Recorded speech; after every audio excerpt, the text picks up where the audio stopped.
ऐसे घुमाता रहिए थोड़ा। पॉलिटिक्स तो चलती रहेगी, मैं बताऊँ बढ़िया बात। बोलते रहो। बढ़िया बता। आज है 23 जनवरी। हाँ जी, आज खास दिन है। आज कुछ सुभाष चंद्र बोस का है क्या? 23 जनवरी 1897। Very good. 23 जनवरी 1897 बर्थडे था। हाँ, कहाँ पे जन्म हुआ था? वो है होगा उस बंगाल में ना, बंगाल में। आज बंगाल पहले था, जो है उड़ीसा हो गया है, कटक में हुआ। कटक।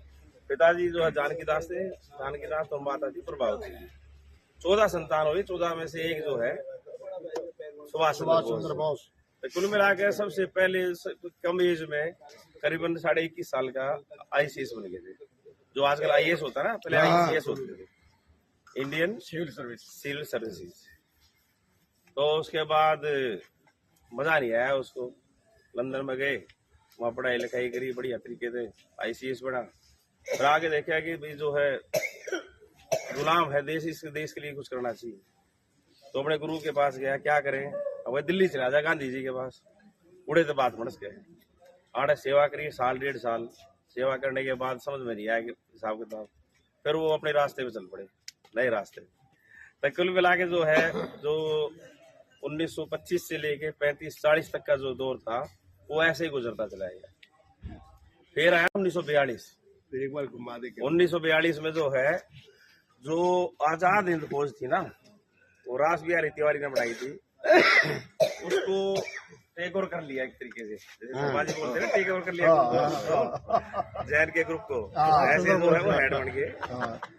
और उस टाइम पे 1942 में जो है चल रहा था भारत छोड़ो आंदोलन, गांधी, और करो या मरो, ऐसा कुछ सिस्टम हो गया था, करो या फिर मर जाओ, तो देश ने आजाद कराने के लिए।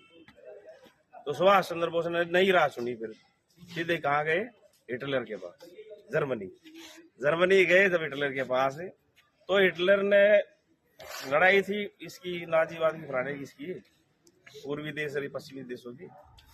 तो हमारे जो वे थे सैनिक थे, वो एज ए ब्रिटेन के सैनिक थे, अंग्रेजों के। तो वे सारे गुलाम बना रखे थे, उसने पकड़ रखे थे। किसने? हिटलर। तो नई सोच के साथ में अपने सुभाष चंद्र बोस जी गए, हिटलर से मिले। हिटलर से मिलने के बाद पूछा भी, हाँ भी क्या, किस लिए मिलने आया है, क्या चाहिए? तो बोला जी आपके पास जो ये बंदी है ना, ये कैदी है, ये दे दो, जो भारतीय कैदी। तो बोला इनका क्या करा कैदिया का, पहले हारे ओढ़ है, खाना हम देते नहीं, कमजोर है बिल्कुल। बोला एक बार मिलवा तो दो। तो 2000 कैदी थे करीबन, जो हिंदुस्तानी थे, लेकिन वे जो थे सेना में थे, ब्रिटेन में। मिले वहां पे, बोला भाई यहाँ तो सड़क मर जाओगे, मेरे साथ चलो, वहां मरोगे तो शहीद कहलाओगे। तो वो कुछ सेटिंग वेटिंग करके वो अपने साथ में ले गए और ट्रेनिंग कराई जापान में ट्रेनिंग करवा के बढ़िया अच्छे करके ने सिंगापुर आई। सिंगापुर से नारा दिया, चलो दिल्ली का नारा सुना होगा ना, चलो दिल्ली का, वहीं पे। तो वो रास्ता बर्मा से होते होते जब नागालैंड से रास्ता था, कोई हमारा सुना हो, कोई बहुत भारी हुआ था, बहुत तगड़ा युद्ध हुआ था, जिसमें भी सेना अपनी हार गई थी, आजाद हिंद फौज। लेकिन इन्होंने नारा दिया, फिर अभी तुम मुझे खून दो और मैं तुम्हें आजादी दूं। इसका मतलब ये कि मरे जाओ, लेकिन वो जो राह पकड़ रखी वो मत छोड़ो, ठीक है ना। तो ऐसे चलते चलते चलते चलते जो है देश आजाद हुआ। और आज जो है सुभाष चंद्र बोस जी का जन्मदिन है, तो जयकारा लगाएंगे, नेताजी सुभाष चंद्र बोस अमर रहे, जिंदाबाद। नेताजी सुभाष चंद्र